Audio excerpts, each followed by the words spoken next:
पाप की गुलामी से मुक्त होते हैं, आज जब हम उनके पुनरुत्थान की यादगारी मना रहे हैं, तो यह उचित ही है कि हमें यह बात याद दिलाई जाए कि हम कैसे अपने जीवन में उनके पुनरुत्थान के सहभागी बन जाते हैं।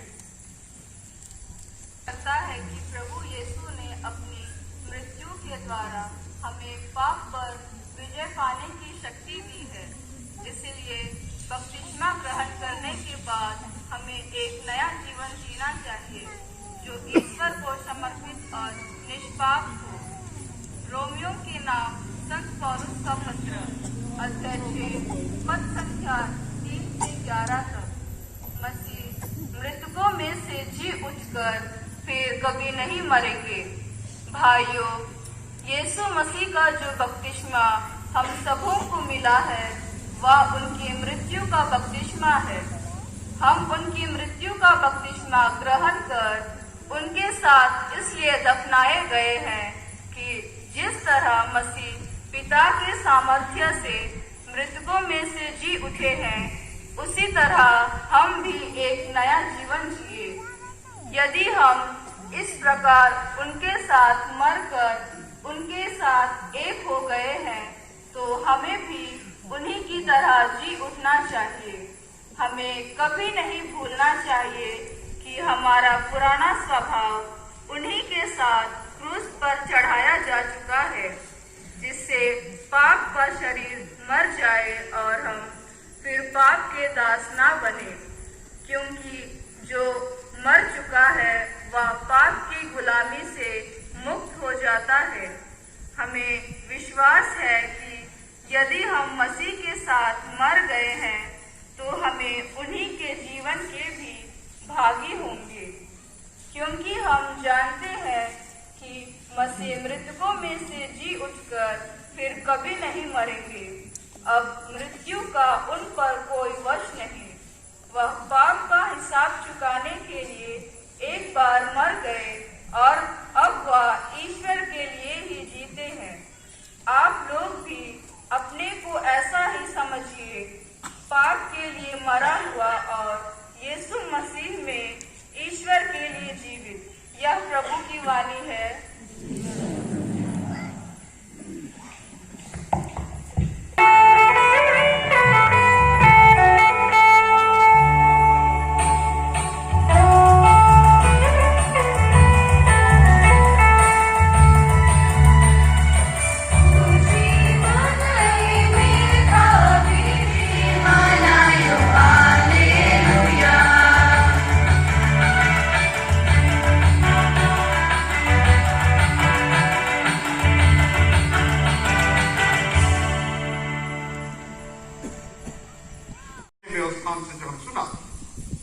प्रभु का पुनरुत्थान हमारे ख्रिस्तीय विश्वास का आधार है। यदि ख्रिस्त पुनर्जीवित नहीं होते तो हमारा धर्म प्रचार व्यर्थ है और आप लोगों का विश्वास भी व्यर्थ है।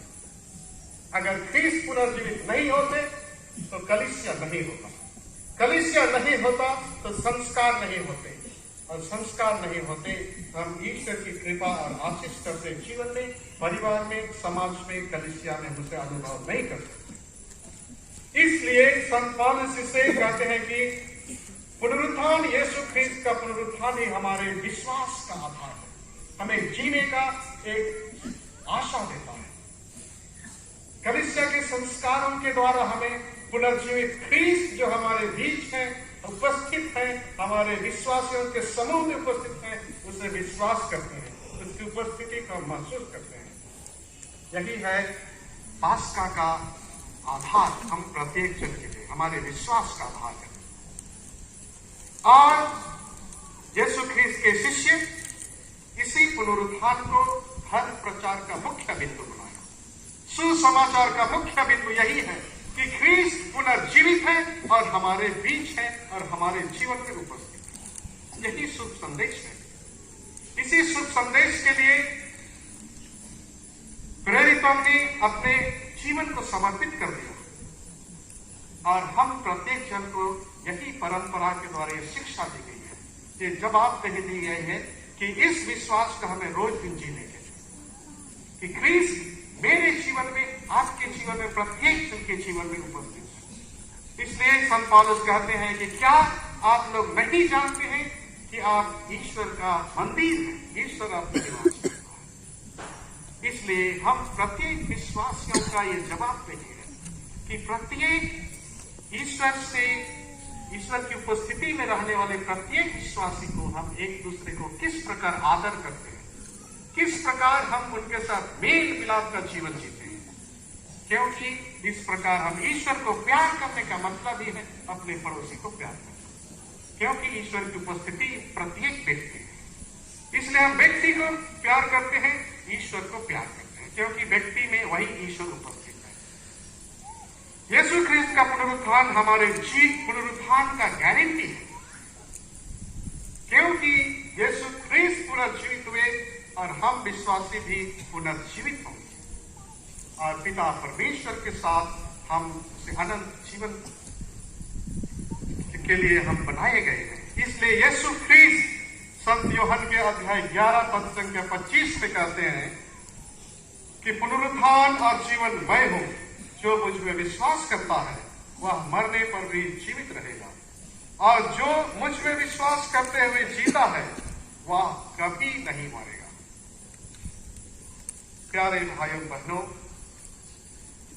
यीशु ख्रीस्त का पुनरुत्थान हम प्रत्येक जन का पुनरुत्थान का गारंटी है।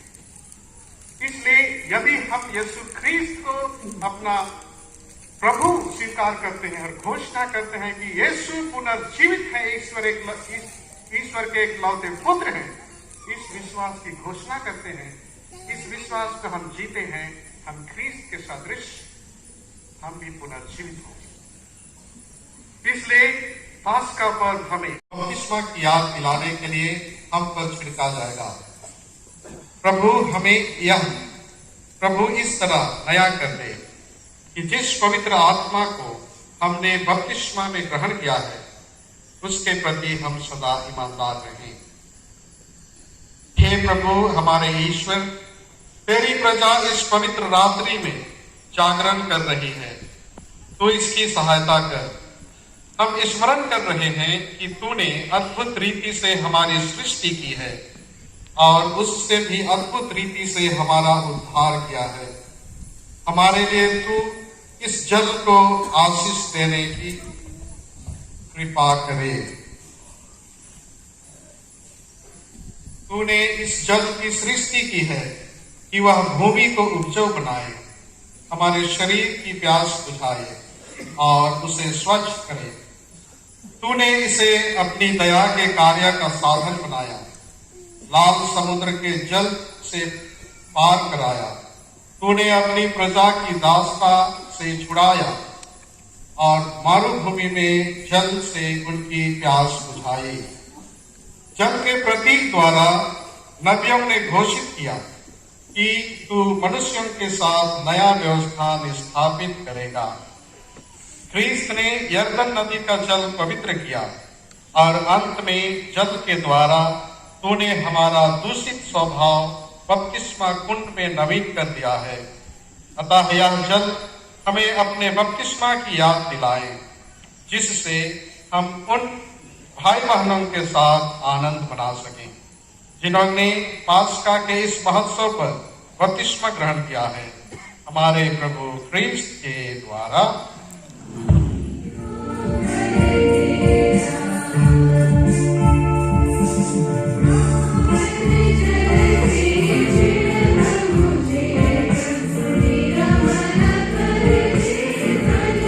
Amen.